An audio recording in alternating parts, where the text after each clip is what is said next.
Good evening, ladies and gentlemen, and welcome to COASTER-net Updates. We've got some news out of the RMC factory where earlier this week we talked about the possibility of Topper Track being dead, and we said we would then talk about the new RMC family coaster model. So on their website, they've put out there that they have this new family coaster model. Now, it's a family hybrid coaster, so it is using the Iron Horse track. Now, Jeff, I'm very confused here because people are calling this a new product, right? This is a new product? Yeah. Okay, well, so it's a new. new. I would contend it's not, because I believe they've already done a family hybrid coaster, and I believe it's called the Storm Chaser. So if you've ever ridden that one, that's probably the most family coaster I've been on in a while. So I'll get back to you on that soon. No, don't bother. Don't bother. Trust me. I got a layover. Well, man, it's your money. So, so they are doing these family hybrid coasters. So they said that they've already made 3 standard layouts for this using the IBox track. So they could build these ground up using one of these 3 standard layouts. But in theory, you could Iron Horse any coaster now. That's always been the case. But we've always said, well, this coaster isn't tall enough. This coaster isn't long enough. But now that they're using this family coaster model, and we've seen with the newer style trains with Steel Vengeance, you know, how, like, especially Steel Vengeance and Twisted Timbers, how it maintains its speed throughout the entire ride, where some of those early train designs kind of like really died off at the end. Oh, Wicked Cyclone. You know, they kind of die at the end, and that's a feature. That's a feature. It's a feature. That's as designed. Yeah. We'll call that a feature. But now we can kind of say, well, they're kind of in this family coaster model, then they might be able to RMC some rides that we never thought would be candidates. Maybe not that they couldn't be, but would not be candidates to be Iron Horse, right? Yeah, and I think it does deserve to be called a new product because it's going to have a new train configuration. They did talk about the restraints on their website. It says that it's going to have Class 3 restraints as opposed to the normal Iron Horse, which has Class 5. So maybe we could see the loss of that shin guard. These trains wouldn't be going upside down. I think that the maximum negative force that Class 3 trains could feel is 0 gravity, so it wouldn't go beyond that. So maybe even the seat itself. I mean, the thing about those RMC trains is, like, their strength is also their weakness. They're kind of really uncomfortable, but they're also really free, and they really let you feel the forces, but they're uncomfortable. So maybe these could be more comfortable, more padded, just a lap bar, no shin guards. I mean, if it's something like that, that could be a real different kind of product. Well, and it's interesting that the picture they use is of New Texas Giant, and I know it's the train that they don't own. It's the train that they don't own, but I think it's them showing that, hey, these trains are going to be different. And I feel like Iron Rattler and New Texas Giant, in general, I think people think those Gerstlauer trains are a lot more comfortable than the Iron Horse trains. I would tend to say yes, that most people would say that if you had to choose between the two, I think most people would say, okay, I would take like Iron Rattler. It's they still push down really hard on you, and it still kind of staples you, but it's not like those Iron Horse trains, you know, like Steel Vengeance and Timbers, like they really get you, and they pinch you at different points too. And especially with the forces they put on you, you kind of have to have that, especially with no harness. So I think it's interesting that they use the New Texas Giant picture. Yeah. But you're a family man now, so there's another aspect that you're not picking up on: lower height requirement. Well, and that's assuming that this is going to have a lower height requirement. You would think so, because the height requirement on the RMC Iron Horses, I think, is around 52 right now. It's 52 or 54, but yeah, it's not uncommon to see pretty interesting coasters have like a 42-inch height requirement. And that's always been one of those things where parks want to have that height requirement to be as low as possible, even to the point where, the wing coasters, they made a huge deal that that some parks were able to get it down to 51, inches as opposed to 54. So Right. it was a big deal for them. And a family coaster should have, in theory, a lower height requirement. You should have, I know Cedar Point's kind of like at the every coaster is 48 inches now. So if you can get it down to 48, I think you're going to be able to sell it to a lot more people. If you get it even lower than that, I think you open that up even more then. What's like a GCI at? Is that like a 40? Geez, I'm not sure. I was just looking at all of this the other day because I'm like, I might go to Kings Island and da da da da da. I want to say it's 48, but it might be 42. Let me go look it up real quick. I know that most of the PTC trains you can get on at 42. Okay. Which is why I was kind of sticking with that. These are really, so Adventure Express is 48. Yeah. Back left 48. Banshee 52. Yeah. And just like as a basis of comparison, my 4-year-old rode the Phoenix with that height requirement. So like it really does open it up to like a very wide range if you can hit that 42-inch goal. So Mystic Timbers is 48, and I'm going to look at that other wood coaster they have in that park. That's also 48 too, is the Beast. Maybe it's an Ohio thing if Cedar Point is like that. I think Cedar Fair has kind of gone to the 48-inch height requirement for anything that's not like a Woodstock Express. Like Woodstock Express at Kings Island is 40 inches. So and that's considered a kiddie coaster. So, I would think 40, if you can get it to 48, you're going to be in the market for most parks calling it a family coaster, maybe. It depends. Like that's one of those weird things too. It's like, what is a family coaster? Like what does that mean? To me, it means it's for everybody. So like Flying Ace Aerial Chase, like I consider that a family coaster. That's at 44 inches. So if you can get it down that low, then absolutely that fits the bill, because that's in the kids section. 48 is kind of like that tweener coaster, Are they using family coaster as a substitute for tweener coaster, maybe like that step up coaster? I don't know. When I read it, that's the first thing my mind jumped to, was things like the Gravity Group has like their junior wooden coasters, which most of those are 40 inches with an adult but 48 to ride alone. So like that kind of lands in that same zone as well.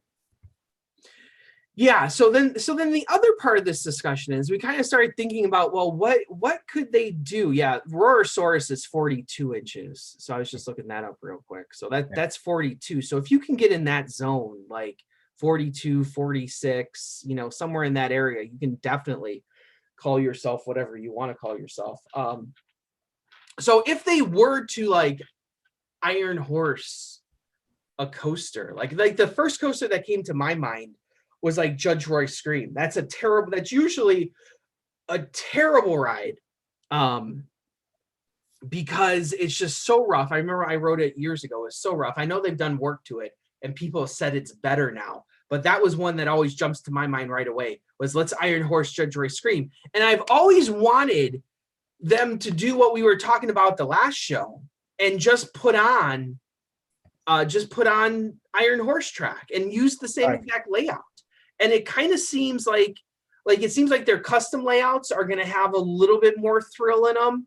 But if you were to Iron Horse something else, like a Judge Roy Scream, and just make it into a steel coaster, like I really like that layout. It has like that out and back classic layout. It's just really rough. So how do you fix that? Well, make it a steel coaster. Fixed, right? Right. Just hope it gets back to the station.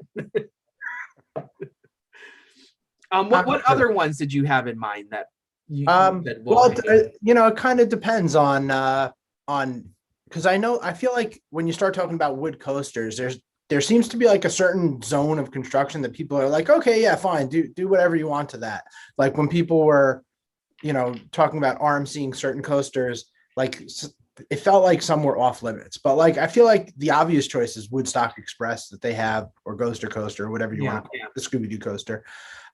Wildcat at Frontier City. I don't know if if Six Flags would be interested in a product like this, but that's a park that doesn't really have anything super exciting, and that would be a low cost way of doing that.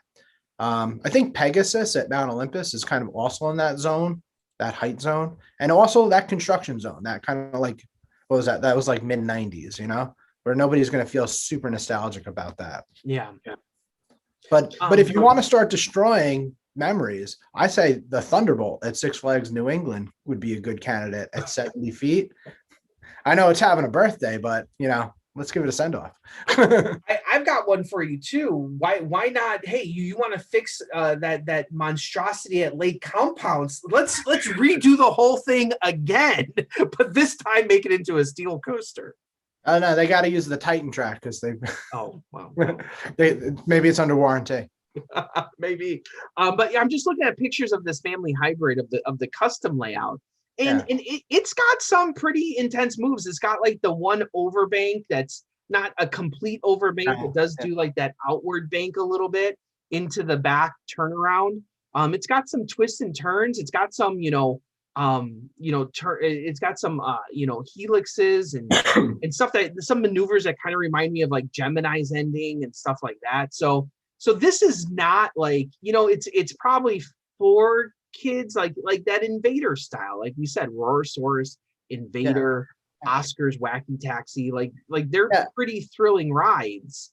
I really like Wooden Warrior and those other Gravity Group like junior kind of coasters. They make the thrilling 32. I don't think that we've had a year where we haven't had at least like one or two in the top 50, but there's been plenty that have actually made the actual 32 as well. Especially if you throw like Switchback in there as well, that always usually gets in. I'm trying to look at what the coaster train in their CGI station, and it looks like they did this on No Limits, because I think on the front of the train it says No Limits. That's funny. I'm pretty sure it says No Limits on it. But the formula for Gravity Group has been basically take the big layout that people like and the big maneuvers and just scale it down. And I feel like it gives that accessible package. When you look at it, it's not intimidating for a little kid. It gives the everybody who's riding it like the feel of those elements. They're just kind of scaled back a little bit. It's fun. It's just not intense. And when I look at the RMC ones, I get that same kind of feeling. Like, okay, instead of having like the crazy overbank turns where you're kind of getting flipped over, it's just like a nice swoopy overbank turn. Maybe some of those airtime hills are a little bit more floater instead of like throw you out of your seat, And exactly. And that's where like RMC has always been like pushing that envelope, like even since like people raved about New Texas Giant when it came out, raved about Outlaw Run, raved about Lightning Rod, that they've always been pushing that envelope of trying to be the best roller coaster. And they won with Steel Vengeance. Like that is by far the best roller coaster in the world. No questions asked. But now, like when you build that reputation, it's kind of like, okay, not every park wants that. So how do I then make money? How do I then sell stuff to people? And this is an interesting way to go, that, hey, we're going to do what we do with the IBox, but like you said, make it more accessible for more parks, more people, to make it less intimidating. And I'll tell you what, just having this color scheme is amazing on here too. That I think one of the other problems with a lot of their wood coasters is that they look like wood coasters, and kids are like, oh, I don't want to go on wood coasters, or even teenagers to some extent. Nobody likes wood coasters. They always have a preconceived notion of what a wood coaster is, and they're like, I want nothing to do with that. But having this bright blue track is just eye-catching. It's like, oh, that's something I want to go to. I want to see what that is. And it's obviously, steel track too when you look at it. So you're like, oh, okay, that might be something cool. The other interesting point of this, I think, is the fact that they didn't go with the single rail or the T-Rex track. That why didn't they develop this T-Rex track? And like you said in the previous episode, with the cost of wood right now, building something like this would be astronomical, would be a lot more expensive than it was, just 2 years ago. Why wouldn't you develop your single rail track, your T-Rex track? Obviously the single rail you probably don't because you're sitting by yourself. So can you really call that a family coaster? Probably not. Right? Yeah, I think right there is the biggest flaw for kids. Yeah. But the T-Rex track was, hey, there's going to be 2 across seating, just like you have in these tracks. So what are they saving that T-Rex track for? Which also I have no idea what's going on there and why that is. I'm just curious. Under steel coasters, do they mention the No, they don't. I think that they mentioned it at a trade show, but it's certainly fallen off the radar. Yeah, maybe that's dead in the water too. Or maybe it's something that they didn't even know what they wanted to do with it quite yet, and it's just not ready. Yeah, because we haven't seen a whole lot of it, and the single rail, like I said, not really a family thing. But the T-Rex, you could make that into whatever you want it to be, but it seems like they're more comfortable working with the wood, and maybe that's what it comes down to at the end of the day, that they just like wood structures. But also, when you're reusing an existing structure, it kind of it's got that savings built into it, and I'm sure that is going to be an attractive quality for a lot of parks, especially like maybe ones that we're planning on doing investment, but they feel like they need to scale back. This might become like that thing that they can grab onto and get excited about. Yeah, and they're really unclear on if they're refurbing coasters or if these are all going to be ground up. But I'm sure if you have money and are willing to spend, I'm sure they can do whatever you want, right? I mean, they basically said that with the Iron Horse originally. They saw it as a rehab project, and then somebody asked them to build a ground up one, and they were like, "Oh, people would do that? Yeah, we'll do that for money, sure." Right? Let's do it. So I'm sure that's still money's still on the table. I got to imagine. Yeah. So once again, RMC back in the game here. That a lot of people are like, oh, what is RMC? They're running on coasters to to Iron Horse. The single rails have kind of like stalled. We only have 3 so far in a handful of years. So people are like, oh, what's RMC doing? And now RMC is back in the game all of a sudden with 2 big stories here. So we'll see how it goes. Hopefully this season goes well for everyone. I know I'm glad to be back in it. You're glad to be back in it too, right? Yeah, I'm already back. Did you go to a park yet? Yeah, I've gone to a few. What parks have you been to already? I brought the family to Knoebels recently, and we also did Nickelodeon Universe because I had to check it out. It was too close. So you're a wealthy man apparently to be able to afford those ticket prices. It was, yeah. I don't know. I'm going to need a loan if we want to go back. It's free parking right now. So if you, Danny was saying something like it's like $85 a ticket for an adult.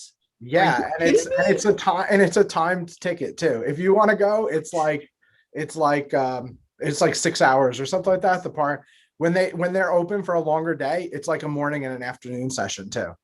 Like you can't stay like from open to close. It's crazy.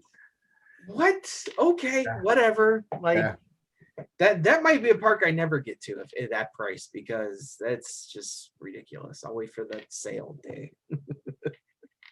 So anyway, I'm of course Andy Robarchuk from Chicago, Illinois. I'm Jeff Gibbon from Long Island, New York. Right on, Red Warriors.